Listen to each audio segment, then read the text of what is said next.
Oh, oh snap.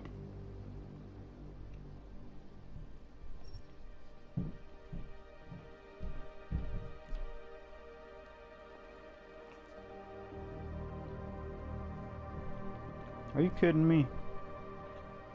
Wait, what is... I never asked for this.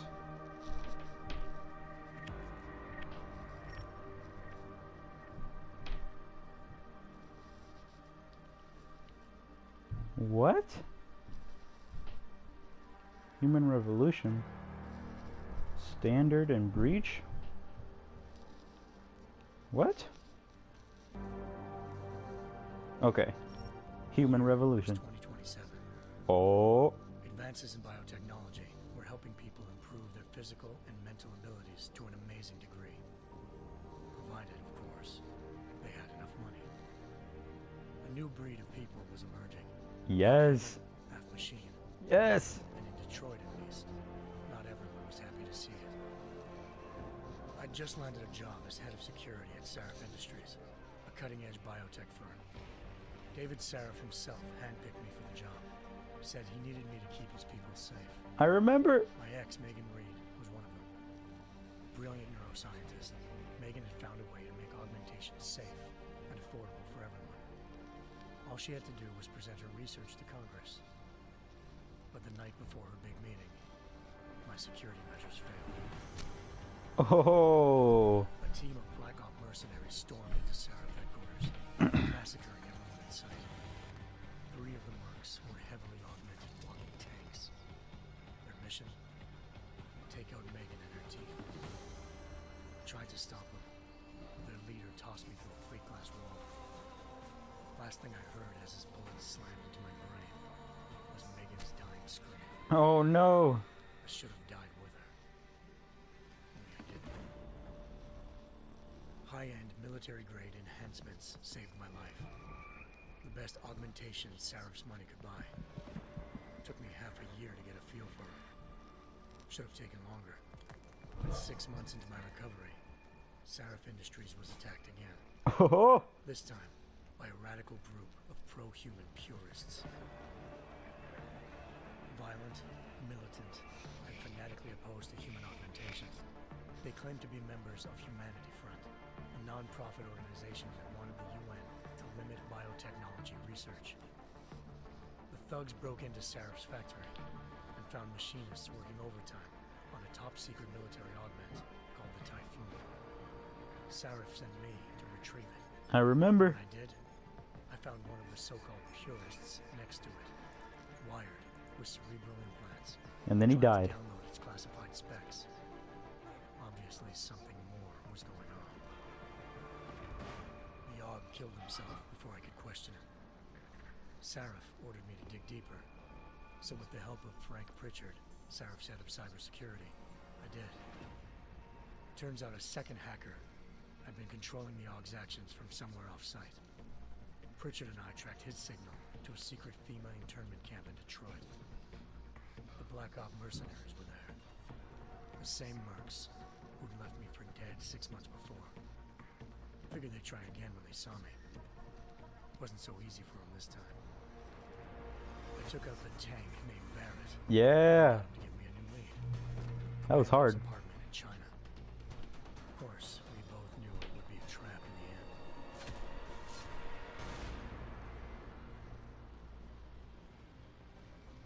Hengsha Island, China. Home to a city so crowded. Yes. A second city on top of it. Oh, I love that place. Trying to find clues in Hengsha wouldn't be easy. Lucky for me, I wasn't alone. Farida Malik, SHAREf Industries ace pilot. Yes. Lived in Hengsha before. A good person to have on your side. Yes. She knew enough about the place to get me around. Malik dropped me in the lower city, close to the penthouse Barrett had told me about. Bell Tower Associates, a private security firm under contract to the Chinese government, had agents tossing the suite when I arrived. Just not for the reason I'd been expecting. Turns out the man who lived there was a criminal hacker named Van Bruggen. The same hacker who'd been remotely controlling the Aug in SHAREf's factory. Van Bruggen's panicked decision to force the man to commit suicide had been a mistake. now his mercenary partners were gunning for him, and I needed to find him before they did. Locating Van Bruggen meant playing nice with the triads, anxious organized crime lords. Oh my god, I They remember. had the hacker holed up inside a low-rent capsule hotel. By the time I found him, Van Bruggen had no qualms giving up the woman who hired him. Zhao Yunru, president of the Taiyang Medical Corporation. Yeah. According to Van Bruggen, Zhao wanted to monopolize the augmentation industry and had hired Black Op mercenaries to destabilize her competition. Sharef Industries was at the top of her list. To prove this, I needed to get inside TYM and grab a surveillance hologram off a server. I suspected Van Bruggen was hiding something when he told me this, but nothing could have prepared me for what I saw. Megan wasn't dead. She and her 4 best researchers had been kidnapped, spirited away somewhere while their kidnappers made it look like they were dead. Crazy. Desperate to learn more, I confronted Zhao in her penthouse. She claimed to be a pawn in a bigger plan, and hinted at a group so powerful it controlled global interests at a whim. Then she slipped into a panic room and hit the alarm, forcing me to make a very quick exit. I figured Zhao was lying, but part of her confession made sense. David Sharef had been worried about his people. So worried, he'd required all of them to have subdermal locator devices surgically implanted. The GPOs would have been broadcasting the day of the attack. But Zhao said a single call to Picus, the world's leader in global 24-hour satellite news, and turn those signals off. I needed to fly to Picus headquarters in Montreal if I wanted to learn more. Going to Canada. Eliza Cassan, Picus Communications' First Lady of News. Malik thought I was reaching when I told her Eliza was involved in this. The world's most famous news anchor, working with a mercenary hit squad. But when I confronted Cassan in her office, she freely admitted to jamming Detroit's satellites the night Megan's team had been taken. Said she's just been following her commands. I suspected she wanted to say more. But Black Op mercenaries showed up looking to shut us both down. And just like that, the Eliza I'd been talking to disappeared. The mercs were led by an augmented killer I'd crossed paths with twice before. Fedorova, a woman who'd made silence her best friend. She waited for me to track Eliza's transmission to a secret server room underneath the Picus complex, then jumped me from behind. A deadly fight ensued. I made sure she never moved silently again. With Fedorova down and no one left to keep Eliza quiet, she reappeared. Turns out Picus's First Lady of News wasn't a lady at all. She was a sophisticated AI program, engineered to monitor data streams and control what people believed. Eliza told me the mercs had brought in a Humanity Front doctor named Isaiah Sandoval to remove the scientist's implanted tracking devices while Detroit's satellites were down. She also told me to speak to David Sharef if I wanted to learn more. By the time Malik and I got back to Detroit, tensions between normal and augmented citizens had reached a flashpoint. Riots were breaking out in several cities. The UN was being urged to intervene. Sharef was trying hard to convince Hugh Darrow, the inventor turned philanthropist who'd once been a leading proponent of enhancement technologies, to help stop a possible regulatory vote. Sharef had a lot riding on Darrow. Megan's discovery would have given millions of people the chance to evolve beyond their normal human abilities, and at the same time catapulted Sharef Industries to the top of the Fortune 500. According to Sharef, Megan's kidnappers knew this, and didn't want people evolving unless they controlled how it was done. He called his enemies Illuminati, and urged me to keep searching. Determined to do so, I tracked down Sandoval via America's most outspoken augmentation opponent, Bill Taggart, Sandoval's boss and founder of Humanity Front. Sandoval admitted to operating on Megan's team when I confronted him, but said he hadn't removed their GPOs. He'd merely switched them to a different frequency. Pritchard was able to trace one of the signals to China, Malik and I immediately took off in pursuit. Unfortunately, the Illuminati were one step ahead. The Illuminati. Ambushed. Shot out of the sky by Bell Tower Associates, seconds after entering anxious airspace. Malik's piloting skills saved me. After a tense and bitter struggle, I escaped into Lower Hangsha. The tracking signal I was following led straight to the Triads, or more specifically, to the augmented arm of Tong Si-hung, leader of a gang of augmentation harvesters. Tong said they'd taken the arm off a corpse, which Bell Tower had left at their door, meaning at least one of SHAREf's scientists was dead. Maybe not the rest of them, though. Tong pointed me to a port used for human trafficking and helped me slip aboard a Bell Tower ship. It was sailing to Rifleman Bank Station, a military base in the South China Sea. Bell Tower was holding kidnapped civilians as prisoners there, and using them to perfect the Hyron Project, a human-computer interface that left most of its test subjects dead. My search for Megan would have ended then, if not for a mysterious ally named Quinn. In exchange for my help exposing Bell Tower, he slipped me aboard a second ship headed to Singapore, and an Illuminati-run biotech facility called Omega Ranch. 3 of SHAREf's scientists were there, forced by their captors to create a technology capable of remotely shutting down augmented abilities. Thanks to an emergency recall notice issued by the World Health Organization, millions of people all over the world already had the biochip installed. With the help of the scientists, I tracked Megan to a private section of the ranch. There, I ran into Yaron Namir, the walking tank who'd put a bullet in my brain the first time we met. He'd teamed up with Zhao and was hoping to catch me off guard.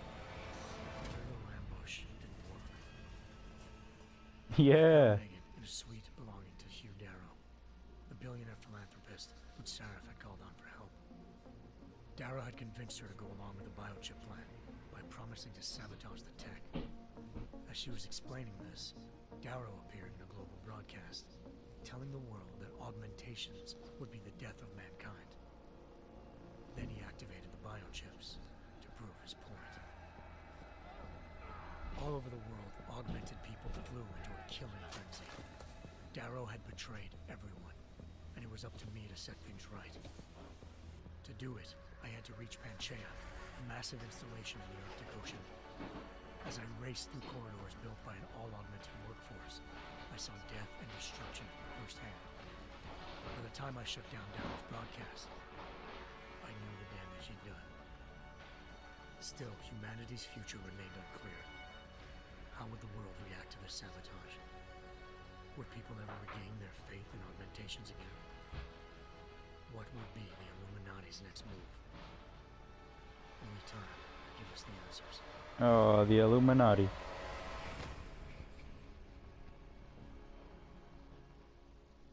Are you serious? Oh.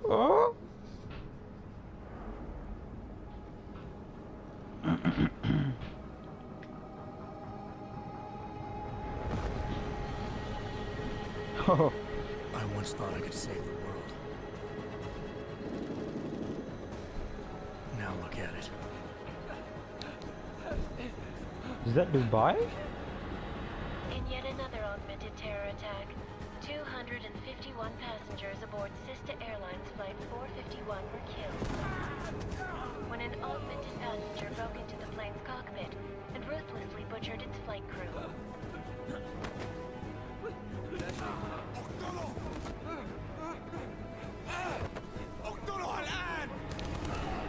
Details recovered from the black box recorder suggest that the man may have been suffering flashbacks to the AUG incident.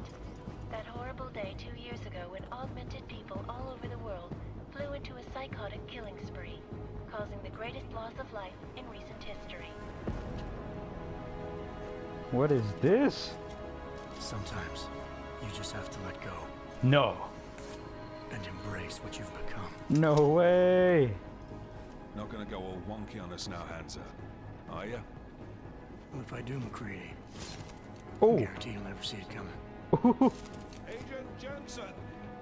I gonna have a problem with you? No, sir. No reason to assume you would. Good. Because you are the only augmented operative on this team, and I intend to make good use of you. I'm a super soldier. Listen up, all of you. We got a sandstorm barreling down our ass and we can't afford to make mistakes.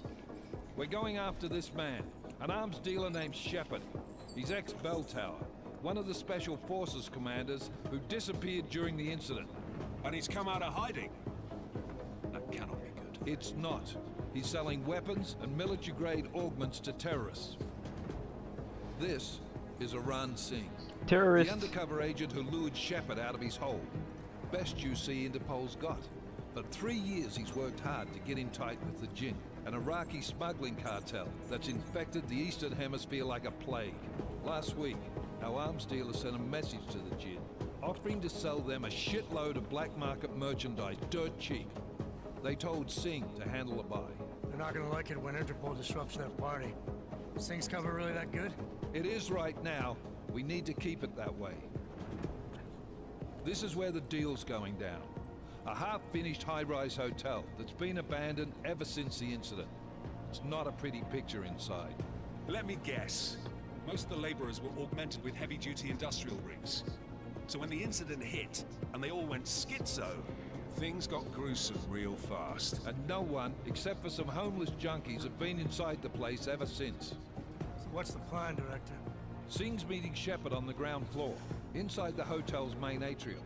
He sent the bulk of his Jinn crew to the penthouse levels to secure a vantage point. I want McCready's team to take up positions overlooking the atrium and make the arrest. Jensen, you're going in solo from the roof. By myself? Objectives? Keep the Jinn from joining the party. As far as we can tell, only one route connects the atrium to the penthouse level, a halfway decent elevator shaft. Here. I want you to block access to it. Fine. Just cut me loose. Do you plan on relying solely on your augments for this one? I'd recommend taking a little hardware, just to be sure. Hardware? I'm not enough? What are you talking about? Lethal or non-lethal? Non-lethal.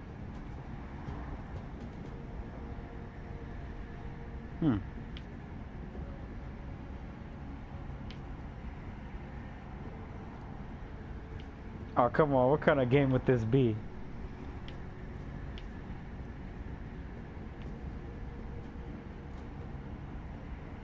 Non-lethal. We've got a UC in there. Might be easier to maintain his cover if he's not the only one still breathing when this is done. Smart thinking. Yeah, but if anything does happen to him, you will be telling his wife. After you get out of the hospital, of course. What about range? There's lots of wide spaces and high ceilings in there, but a number of tight and constrained rooms too. Why are you moving your hands like that? Crapshoot, really. Why are you so hostile? What is your problem? Short range.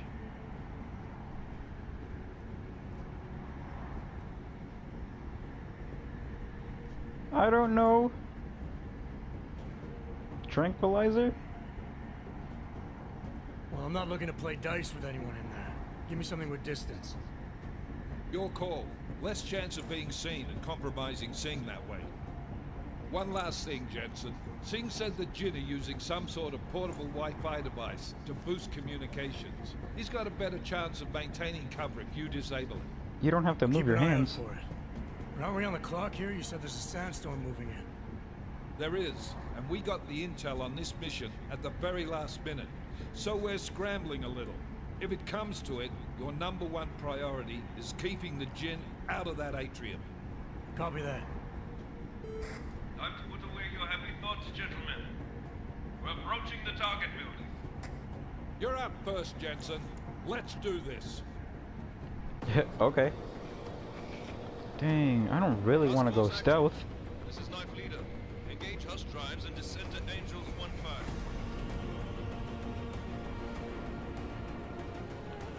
Wow.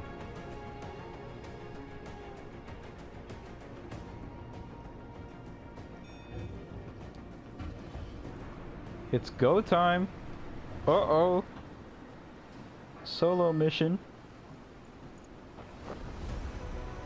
Where's my parachute? Oh no, you got the Icarus. You are crazy. Superhero landing.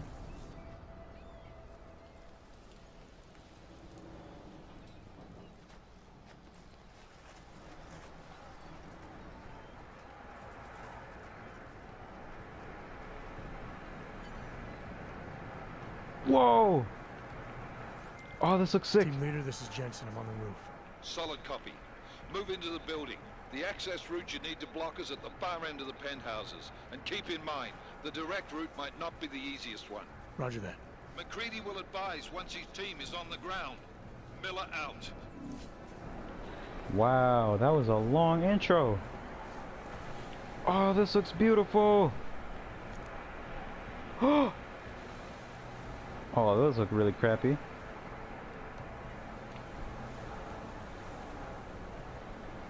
Wow. What in the world is that? All right.